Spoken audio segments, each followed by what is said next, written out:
जी, मैंने और राम भाई ने मिलकर हमने एक भव्य हिंदी नाटक तैयार किया है जिसका टाइटल है जय श्री राम रामायण। ये जो भव्य हिंदी नाटक है ये भगवान राम के दृष्टिकोण से हमने उसे लिखा है, उसे अभिव्यक्त किया है, जिसके प्रोड्यूसर राम भाई, मैं और मेरे पुत्र सिद्धांत सर हैं। इसका लेखक मैं हूँ। इसका जो लेखन और निर्देशन है वो मैंने और सिद्धांत सर ने मिलकर किया है। हम पिछले 4 वर्षों से इसका शोध कर रहे थे और एक पूरे बरस से हम इसकी रिहर्सल कर रहे हैं। बहुत ही भव्य पैमाने पर इस नाटक को बनाया गया है, जिसका हाल ही में मंचन हमने 20 नवंबर को सेंट एंड्रूज ऑडिटोरियम में किया था। और उसका जो वर्डिक्ट निकला है, जनता का जो एक वो निर्णय निकला है, वो सुपरहिट प्ले है। सारे पत्रकारों ने, बड़े बड़े जो क्रिटिक्स हैं, उन्होंने उसे 5 स्टार्स की रेटिंग दी है। बहुत बढ़िया था। इसमें हुआ क्या कि हमारे साथ जो एक बंदा काम कर रहा था, जो एक मुलाजिम था, जो पिछले 6-7 महीने से हमारे साथ जुड़ा हुआ था, उसके पता नहीं मन में क्या छल कपट आया, तो वो एक लाइटमैन के बतौर हमारे साथ जुड़ा। और जुड़ने के बाद उसने कहा कि पुनीत जी, मैं आपका बाकी भी काम कर दूंगा, तो आप मुझे थोड़ा इसमें पैसे थोड़े ज़्यादा दीजिएगा। जब भी जैसे हम महाभारत का हम प्ले करते हैं तो एक लाइट जो डिज़ाइन, जो लाइट का काम करता है, तो उसकी था कि मैं 5,000 रुपये में मैं आपका ये कर दूंगा, लेकिन मैं जो बाकी आपके लिए छोटा मोटा काम करूंगा, आप उसके लिए थोड़े में ज़्यादा पैसे दे दीजिएगा। तो मैंने ठीक है, आपको मैं पर शो मैं आपको 15,000 दूंगा, मतलब मैं आपको 10,000 रुपये ज़्यादा दूंगा। तो वो खुश हो गया, ठीक है, काम करने लग गया। अब हमारा है कि भाई हम तो 40 साल से इंडस्ट्री में हैं, हमारे मन में तो कोई द्वेष छल कपट है नहीं, हमने उसको रख लिया। उसके मन में ये था कि भैया ये लोग तो भैया बहुत पैसे खर्चा कर रहे हैं और ये तो प्ले बनाने में लगे हुए हैं। उसके मन में क्या खुरापात आया, उसने क्या किया कि हमने जनवरी में हमने ये हायर किया हुआ है NCPA ऑडिटोरियम जमशेद थिएटर। वहाँ पे हमारा मंचन होगा जनवरी 14-15 को। वो बहुत ही प्रेस्टिजियस ऑडिटोरियम है, एशिया का नंबर 1 ऑडिटोरियम है। वहाँ पर जय श्री राम का मंचन होगा। तो वहाँ पे हमने सितंबर के महीने में 14 लाख रुपए हमने जाके जमा कराए थे।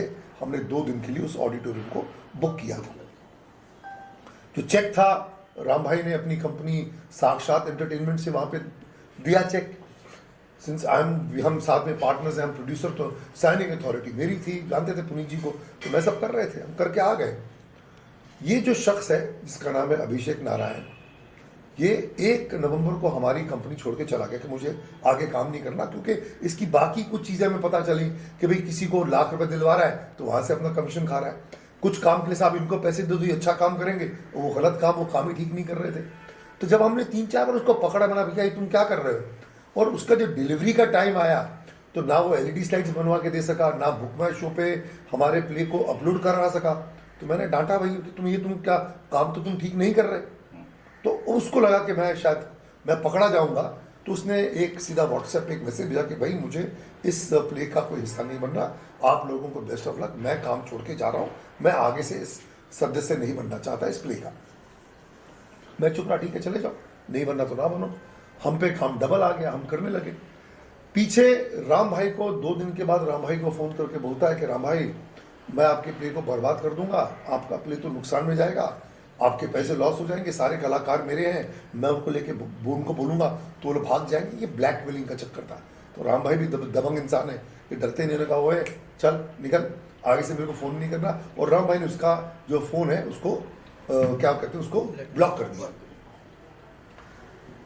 देखिए, आदमी का जब होता है ना, ईश्वर होता है, और ये प्ले हम बना रहे हैं जय श्री राम।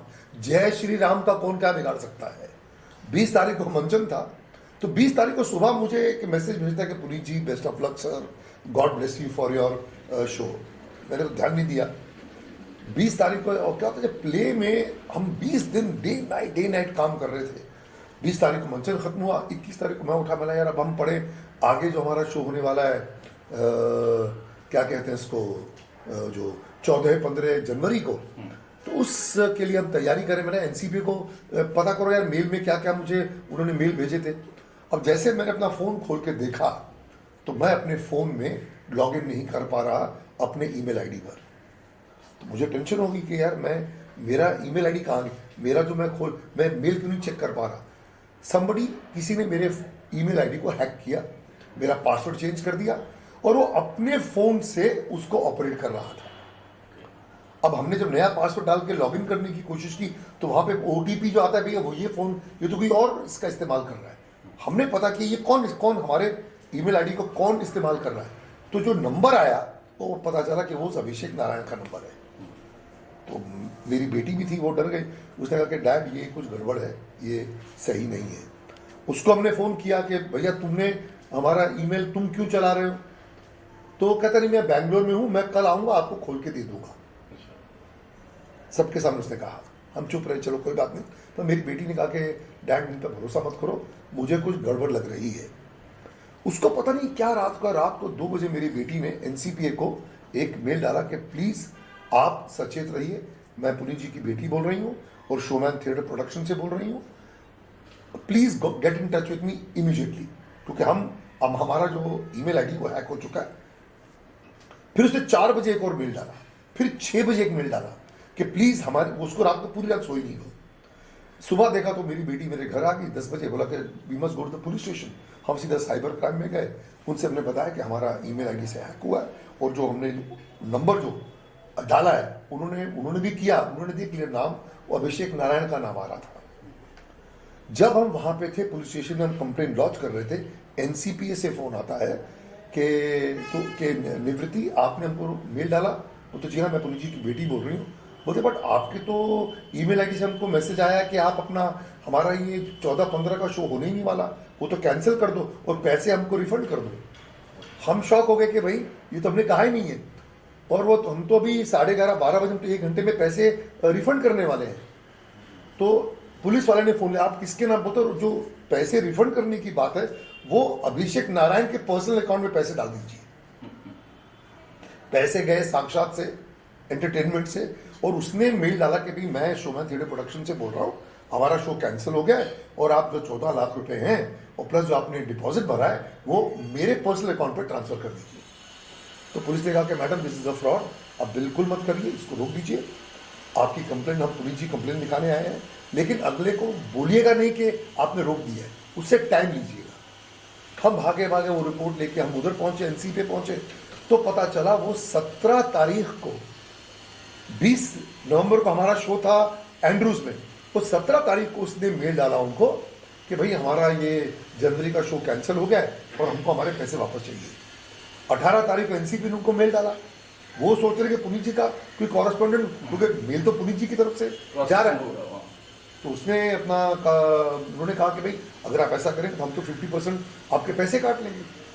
तो फिर मेल उनको 19 तारीख को मेल डालता है कि आप पैसे काट लीजिए, कोई परवाह नहीं है, जो 7-8 लाख रुपए नुकसान का होने दो, बाकी पैसे हमको वापस कर दो। तो फिर उन्होंने मेल दिया कि ठीक है भैया आप बताइए आप किस अकाउंट में पैसे डालें। तो कहता वो साक्षात एंटरटेनमेंट का जो जिससे चेक आया था वो तो हमने बंद कर दिया है, तो कृपया आप सारे पैसे जो है वो आप अभिषेक नारायण के पर्सनल अकाउंट में डाल दीजिए। सारे कॉल लॉग्स मिल गए, सब कुछ मिल गया, जो फ़ोन कर रहा था उसका फ़ोन नंबर वहाँ पे आया, हमने ला के दिया। फिर लॉयर से मिले हम लोग और हमने फिर FIR दर्ज की। फिर पुलिस ने देखा तो केस बहुत स्ट्रांग है, फिर 17-18 लाख रुपए का मामला है, ये तो धोखाधड़ी हुई ना साहब लार्ज पे। तो पुलिस ने फिर पूरी FIR भी दर्ज की, वो करने के बाद उसको पकड़ा, उसको उठा कर लेके आए, मान गया कि मैंने फ्रॉड किया, पैसे खाने का चक्कर था, ये हुआ। एक हमारे इसमें बहुत एक कहते हैं, एक मेरी हमने डायलॉग्स में हमने लिखा है कि यदि बुरा कर्म करना है पाप तो चुपचाप उसे सहन करना भी कहलाता है महापाप। इस बंदे के बारे में मुझे और भी प्रोड्यूसर्स ने आके कहा, एक शारन और अभिषेक अक्षय मिश्रा, इन्होंने एक प्ले बनाया था धप्पा, जिनके थ्रू मैं इस बंदे को मिला था। उन्होंने कहा फ़ोन किया, पुनीत जी हमारे साथ भी सेम फ्रॉड कर चुका है, is a blackmailer, is a fraudster, ये हमेशा करता है, एंड में धमकी देता है कि मैं छोड़ के चले जाऊंगा और मैं लोगों को लेके चले जाऊंगा, आपका प्ले रोक दूंगा। वहाँ भी पैसे खाने की कोशिश की इसने। एक और कोई प्रोड्यूसर आ गया, कोई बब्बर करके था, कोई आर बब्बर, उसने कहा पुनीत जी ने मेरे साथ भी ऐसे किया। मैंने फिर आप लोगों ने क्यों नहीं पुलिस में कंप्लेंट किया, क्या हम लोग डरते हैं, क्यों जाए, बेचारे छोटे आदमी कहाँ पढ़ेंगे। बट लकीली हमारे केस में था कि ऐसे गलत आदमी को सबक मिलना ही चाहिए। न केवल मैंने इसलिए हमने नहीं कंप्लेन की, एक तो हमने अपना क्राइम होने से मुंबई पुलिस ने हमें बचाया, भाई एक जो पुलिस की जो धारणा हमेशा जो बनी हुई है कि मुंबई पुलिस जो है वो लोगों को तंग करती है और लोग डरते हैं। मैं आपको बताना चाहता हूँ, मैंने 2004 में एक फिल्म बनाई थी, गर्व प्राइड एंड ऑनर, जिनके हीरो सलमान खान थे। उस फिल्म को मैंने लिखा था, उसका निर्देशन किया था। वो film Maharashtra police, Mumbai police के हित में फिल्म बनी थी। उस समय जो फिल्में बनती थी वो बहुत ही मतलब पुलिस वालों को हमेशा बुरी लाइट में दिखाया जाता था कि ये घूसखोरी हैं, पैसा खाते हैं, लोगों को तंग करते हैं, ये वर्दी वाले गुंडे हैं, ब्ला ब्ला। मैंने पहली फिल्म बनाई थी गर्व, जिसमें पुलिस को एकदम एक आदर्श पुलिस वाला दिखाया था।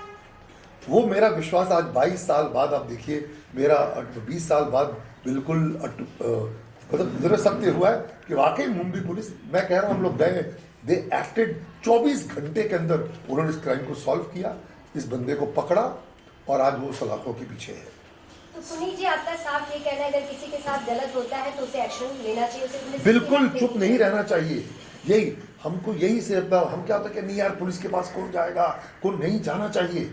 अगर आपके साथ आप सही हैं, आपके साथ गलत हुआ, आप जाइए। और पुलिस जो है आपके रक्षक है, ये भक्षक नहीं है। मुंबई पुलिस जो है ये रक्षा का काम करती है और आपकी ये निगरानी के लिए बनाई गई है। ये कब से आपके पास में काम करता था और ये कहाँ का बंदा था? साहब बम्बई का ही बंदा था, बम्बई का ही बंदा था। और इसने क्या कि जैसे भाई हमने रिहर्सल शुरू की जून के महीने में, जून में 10 दिन की, जुलाई में शायद 16 दिन की, फिर जून जुलाई अगस्त में हमने शायद 10-15 दिन 16 दिन की होगी, अक्टूबर में हमने कोई रिहर्सल नहीं की, फिर हमने नवंबर में 1 तारीख तो छोड़ के भी चला गया ये। मतलब आदमी का जब पता एक जैसे एलईडी छोटे मोटे जो भी काम करो उसमें पैसा खा जाओ, किसी को भी जो 5,000 की चीज़ है साहब इसको 10,000 दे दो आप, वो बाद में पता चला फिर किसी को 45,000 दिला दिए, किसी को लाख रुपए दिला दिया और वो पैसे वापस नहीं आए। तब मैंने पूछा भाई ये हमारे या तुमने जो इनको पैसे दिलाए ये पैसे मेरे कब आएंगे? ना एलईडी स्लाइड्स आई ना कुछ आया। एनसीपी का जो कॉन्ट्रैक्ट था जी, जो सिग्नेचर जो मैं साइनिंग अथॉरिटी मेरी थी, मैं जो साइन करके आया था वो मुझे आज तक नहीं मिला। वो तो आप मुझसे साइन करा के लेके सर मैं उनको दे दूंगा, उनसे साइन करा के मैं आपको आपकी कॉपी ला के दे दूंगा ना। ठीक है भैया, टाउन जाएगा आएगा, जाके आने के बाद मेरा कॉन्ट्रैक्ट की कॉपी का है तो कॉन्ट्रैक्ट है नहीं, आज देता हूँ कल देता हूँ, अभी नहीं आया। मैंने कहा दे देगा, हम तो व्यस्त थे प्ले बनाने में, तो कोई बात नहीं। कहते ना कि सत्य में जयते और क्या। तो राम सर, जिस तरह से इन्होंने तो फ्रॉड किया था, जो पकड़े भी गए, पुलिस का पूरी मदद मिली, तो जनवरी में जो होने वाला प्रोग्राम है वो हो रहा है, ये दर्शकों से क्या बताना चाहेंगे आप? नहीं, ये कार्यक्रम हो रहा है और एनसीपी ने रियल वापस से कॉन्ट्रैक्ट सही किया है, कॉन्ट्रैक्ट पुनीत जी ने किया, हम स्वयं जाके आए और हमारी बिटिया ने वहाँ बहुत हेल्प की IT सेल में, और ये शो 14-15 को अच्छे से हो रहा है। बहुत ही भव्य पैमाने पे होगा। एनसीपी ने पूछा ये बोलते हम इसको इस ऐसे तुच्छ व्यक्ति को तो हम खड़ा जानते भी नहीं कौन है ये, और यहाँ पे झूठ बोलता है क्या मैंने किया है। बोला आपका प्ले होगा, अवश्य होगा, आपने डेट ब्लॉक की है, आपने 6 महीने पहले इतने पैसे भरे हैं, तो आपका शो कैसे कैंसिल हो सकता है? आप मतलब प्रतिष्ठित लोग हैं, तो ईश्वर की कृपा से सब एक क्राइम सॉल्व हो गया है, वो तो सलाखों के पीछे है। Law is taking its own course और हमारा बहुत भव्य पैमाने पे 14 जनवरी और 15 जनवरी को NCPA जमशेद थिएटर में हमारा जय श्री राम का मंचन होगा। उसमें जो है जितने कलाकार जो काम करते थे, जैसा कि हमने एंड्रोस में देखा, जो कलाकार काम कर रहे हैं तो सेम कलाकार ही रहेंगे या उनको कुछ भड़का दिया गया, उनको कुछ नहीं, नहीं उसने तो भड़का नहीं, मिसगाइड किया उनको। उसने तो 2 तारीख से कोशिश की थी जब उन्होंने राम भाई को फोन किया था, पर कोई कलाकार थोड़ी उसकी बात मानेगा। भाई इतने भव्य शो में लोग काम कर रहे हैं, लोगों ने विचारों ने इतनी देखिए, आदमी का कुरापात दिमाग, न केवल पैसे खाने की कोशिश की, उसने उन कलाकारों की तो भी रोजी रोटी छीनने की कोशिश की। उन बेचारे जो टेक्नीशियंस हैं इस प्ले में 75 से 80 लोग इस नाटक से जुड़े हुए लोग हैं जिनको रोजगार मिलता है, जिनको आगे भी शोज में पैसे मिलेंगे। तो उसको अगर ये कहीं भगवान खुदा ना खास्ता करे ना, भगवान ना करे, अगर जनवरी का शो कैंसिल हो जाता तो उनके भी तो लोगों के, गरीबों के भी तो पैसे मारे जाते। पर चलो कहते ना कि ईश्वर है, सब ठीक हो गया। अगर नाटक की बात करें तो इसके बारे में बता सकते हैं कुछ, जिस तरह से आपने रावण का रोल किया है जी नाटक में, तो कितनी कठिनाइयाँ हुई रावण के रोल में आपको? देखिए क्या है कि मेरे हिसाब से मैं साक्षात रावण का अवतार हूँ। और मेरी जो उम्र है वो बिल्कुल रावण के पात्र को निभाने के लिए सही एज ग्रुप मेरी है। आवाज भी सर वैसे। हाँ जी बिल्कुल, आवाज़ कहो, कद काठी कहो, हर चीज़। सो इस प्ले में मैं रावण का पात्र निभा रहा हूँ। बहुत पढ़ा है हमने रावण के बारे में, और मेरे जो सुपुत्र हैं सिद्धांत सर, वो इसमें राम का किरदार निभा रहे हैं। विंदु दारा सिंह हैं जो हनुमान का किरदार निभा रहे हैं। समीक्षा भटनागर हैं जो सीता माता का किरदार निभा रही हैं। और इसके अलावा अपना यशोधन राणा जी हैं जो ओम नमः शिवाय में शिव भगवान बने थे, वो इसमें शिव का पात्र कर रहे हैं। प्रीत चौधरी पार्वती बनी है, पायल गोगा कपूर सुर्पनखा बनी है। तो बहुत सारे, कुछ 27 तो मेन कैरेक्टर्स हैं, फिर 32 डांसर्स हैं, जूनियर आर्टिस्ट हैं, और HODs कुछ 8 हैं, और फिर जो हमारे जो बाकी जो टीम होती है, जो बैक स्टेज की टीम होती है, बहुत भारी भरकम टीम है। रामपाल जी, आपसे एक सवाल है कि लोगों को तो जय श्री राम बहुत पसंद आया जो पहला शो हुआ है, तो सेकंड शो में भी क्या आपको लगता है कि इसी तरह लोगों को पसंद भी आएगा, और आपको कैसा लगा वो सर? आपकी भी थोड़ी राय हमें। वो शो तो आपने स्वयं देखा और शूट भी किया है, और ये उससे भी भव्य और बहुत अच्छा होगा, आपको बहुत आनंद आएगा। और ये आप हमारी बातें जनता तक पहुंचाए, जनता जरूर ये शो देखने को आए। पुनीत सर, जिस तरह से ये शो को काफी अच्छा रिस्पांस मिला और लोगों को बहुत अच्छा लगा जो हमने वहाँ पे पब्लिक के ओपिनियन लिए हैं, तो इस बार जो शो होने वाला है हर कोई उसे देख पाए, कितनी तैयारी है, कितने लोगों के लिए ये हॉल होगा, किस तरह से उसकी बुकिंग लोग कर पाएंगे? अभी देखिए, ये तो क्या है, NCP जो है इट विल बी, वो 9 तारीख को वो लोग ओपन करेंगे टिकट्स, पहले अपने मेंबर्स के लिए करेंगे, उसके बाद वो बुक माई शो पे आई थिंक 12 तारीख से हमारा आ जाएगा, और उस पर हम भी प्रेस में एड्स देंगे, उनके टिकटिंग, उनका काउंटर होगा NCP में। तो जो भी लोग जाना उसको बुक करना चाहते हैं, टिकट्स जल्द से जल्द बुक करें, बिकॉज ये तो इतनी श्योर हाउसफुल होने ही वाला है। Thank you sir. बहुत ही ये कि आपत्तिजनक बयान था नडाव लैपेट का, जो जूरी के हेड थे एक, और ख़ास करके जब खुद एक ज्यू है, वो खुद एक इजरायली है, और इजराइल की जो जूस हैं उनके साथ वर्ल्ड वॉर में 6 लाख ज्यूज को उनके साथ होलोकॉस्ट हुआ, उनको मारा गया, उनका नरसंहार किया गया। आप तो वाकिफ हैं कि आपके ज्यूज के साथ क्या नरसंहार हुआ, कैसे जुल्म हुआ, और आप जो कश्मीरी हिंदुओं के साथ जो नरसंहार किया गया, भाई हर भारतीय के लिए वो जो नरसंहार है कश्मीरियों का, वो वैसे ही है जैसे ज्यूज के लिए जो वर्ल्ड वॉर में हुआ था। और उस ऐसी फिल्म को आप देख के कह सकते साहब मुझे फिल्म अच्छी नहीं लगी, आपका व्यक्तिगत विचार है, हम उसकी इज्जत करेंगे, पर आप कहें कि साहब ये फिल्म वल्गर है, ये प्रोपेगेंडा है, ये दैट इज वो जो गलत बयान था वो। बिकॉज देखिए क्या है कि हमारे देश में ना ये एक इंटरनेशनल कबाल है, कबाल जो डेंजरस कबाल है, जो कितने वर्षों से जो एक ही सिंक में काम कर रहा है। क्या काम कर रहा है कि हिंदुओं को बदनाम किया जाए। ये आप सोचिए कि आप कैसे कर सकते हैं, जिस फिल्म ने 400 करोड़ रुपया 2022 में कमाया, क्रिटिक्स ने उसको अच्छी रेटिंग्स दी है, आप उसको फिल्म फेयर में उसको बुलाते तक नहीं है, अवार्ड देना तो दूर, आपने उसको आमंत्रित भी नहीं किया। तो ये जरूर लगता है कि लोग जले हुए हैं कि भाई एक इंडिपेंडेंट फिल्म मेकर ने जब सच बोलने की कोशिश की, विवेक अग्निहोत्री ने एक सच को सामने लाने की कोशिश की, तो आप उसको नजरअंदाज करना चाहते कि नहीं साहब ये तो प्रोपेगेंडा है। प्रोपेगेंडा नहीं है, अगर ऐसा तो गवर्नमेंट स्पॉन्सर्ड है। अरे भाई मोदी नाम की फिल्म भी बनी थी, वो चली नहीं चली, बट कश्मीर फाइल्स हिट हुई क्योंकि फिल्म में ताकत थी, फिल्म के सब्जेक्ट में ताकत थी, तब चली है। और आप देखिए बाद में अब बयान उसका पलट भी गया कि मुझे ज्यूरी ने कहा था बोलने के लिए। तो जितने लुटियंस हैं ये उसके मुंह में शब्द भर रहे थे कि आप बोल दो ये बकवास फिल्म है, आप ऐसी फिल्म है, उसने शायद ठीक से देखी भी नहीं होगी। तो ये तो अब अगेन सच सामने आ गया है, अब उनका खुद का मुंह काला हो गया है। गलत है, ऐसा नहीं, ऐसा बयान देना बिल्कुल गलत था। पुनीत सर, एक सवाल ये भी आता है, जैसे कि बहुत भव्य नाटक ये है, इसका पोस्टर्स भी मैंने देखे, बैनर पोस्टर बड़े-बड़े लगे। जी होर्डिंग्स। जी, मैं ये जानना चाहता हूँ कि एक आदिपुरुष नाम की फिल्म आ रही थी जिसे 6 महीना पोस्टपोन कर दिया गया, उसको लेकर भी काफी आलोचनाएं हुई थी। तो क्या लगता है जनता जो है वो बहुत ही ज्यादा आजकल इमोशनल है और बहुत ही ज्यादा चाहती है कि सही से काम हो, नहीं तो हो ही ना। नहीं, ऐसा नहीं है। देखिए क्या है कि आप मैं बताना चाहता हूँ लोगों को कि जो कला है कला के साथ खिलवाड़ नहीं किया जा सकता। जी आप कला की आड़ में आप ज्यादा लिबर्टी नहीं ले सकते। जी जी आपको अगर आप जो कला के क्षेत्र में यदि आप मर्यादा से भटक कर, और खास करके जब विषय हो मर्यादा पुरुषोत्तम भगवान श्री राम का, आप जब उसमें अतिशयोक्ति करेंगे, आप लिबर्टी लेंगे, तो वो कला जो है काली हो जाएगी, वो कला काली हो जाएगी। आप भगवान राम को मूछ कैसे दे सकते हैं? और मैं तो हैरान रह गया कुछ लोगों ने जिस तरह बयान दिया कि साहब किसने देखा, क्या देखा। अरे भाई पढ़िए तो सही, उन्होंने शायद एक पेपर में एक पेज भी नहीं पढ़ा होगा। आज वाल्मीकि जी की रामायण पढ़ें, उसमें पूरा वर्णन है भगवान राम का। आजान बाहु श्री राम, पट पीठ धरन धनवाधारी, आजान बाहु श्री राम।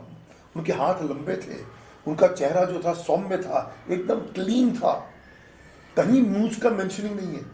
इवन जंगल में जब वनवास जब तपस्वी बनकर जंगल में थे, तो हनुमान जी ने भी जाकर जब सीता माता के सामने उनका वर्णन किया, वहां भी कोई दाढ़ी की मेंशन नहीं है। और फिर एंड में 14 वर्षों के बाद अगर किसी ने ठीक से पढ़ा हो, मैं तो उन्हें बताना चाहता हूं कि उनकी जो शिखा थी वो शत्रुघ्न ने काटी थी, तो कोई मेंशन नहीं कि उनकी दाढ़ी काटी गई है। ही वॉज क्लीन एब्सोल्युटली, और राम लला कहते हैं उनको। तो बहुत ही इतना प्रियदर्शी भगवान साक्षात विष्णु का अवतार है। आप हनुमान को कैसे एक बार बना सकते हैं, आप उसको एक दाढ़ी दे सकते हैं? भगवान हनुमान तो यार भगवान शिव का अवतार है। रावण का त्रिपुंड तिलक होना चाहिए, वो तालिबानी नहीं हो सकता, वो ब्राह्मण था, 4 वेदों का ज्ञाता था, 6 शास्त्रों का ज्ञाता था रावण। तो आप जो है आप कैसे बना सकते हैं? तो ये लोगों क्या आप, मैंने कहा ना, जब मर्यादा पुरुषोत्तम राम के विषय में आप कुछ बना, आप देखिए जो सिख धर्म है, आप उसके किसी भी गुरु के बारे में आप कुछ बना ही नहीं सकते। मैं उनकी इज्जत करता हूं, क्योंकि उनको पता है कि मनुष्य जो है क्रिएटिव लिबर्टी के नाम पे कुछ ना कुछ गलत दिखा देगा। आप मोहम्मद पैगंबर के बारे में आप बना के देखिए, आपका सर धड़ से अलग कर देंगे। अच्छी बात है, उन्होंने जो किया है कि वो अपने धर्म पे बिलीव करते हैं। हम क्या है, हम जो हिंदू हैं बहुत ही उदार दिल हैं कि भाई हमारा तो वे ऑफ लाइफ है, और हम क्या यार किसी के एक के कहने से या 2 बंदों के कहने से हमारे धर्म को कुछ नहीं होगा। मैं मानता हूँ, अच्छी बात है, लेकिन क्या है कि आजकल की जो युवा पीढ़ी है, अगर हम उसका नैरेटिव ही चेंज कर देंगे। ये बीच में भी एक वेब सीरीज है कि राम युग, वो ग्रीक रोमन कपड़े पहना दिए उनको उन्होंने भगवान राम को। तो क्या है, आज से 50 साल बाद लोग समझे शायद यही राम थे। तो ये नहीं होना चाहिए। आप पढ़ें, आपका वर्णन है, आपका वाल्मीकि की रामायण है, आप उसे पढ़ें, आप तुलसीदास जी की पढ़िए। आपने पढ़ा है कुछ नहीं आप कर रहे हैं, तभी तो फिल्म डिले हुई है जी। और मुझे पूरी उम्मीद है वो अच्छे लोग हैं, मेकर्स हैं, वो सही करके ही पब्लिक के सामने लाएंगे। अब हमने ये सारी चीज़ों का बहुत ध्यान रखा। आपने अगर हमारा प्ले देखा होगा तो मर्यादा में रहकर भगवान राम को किस तरह, उनका वर्चस्व क्या है, कैसे होने चाहिए, और रावण कैसा होना चाहिए, सीता माता कैसी होनी चाहिए, इस सब का बहुत ध्यान दिया गया है। तभी हमारे प्ले को 5 स्टार्स मिले हैं। Thank you.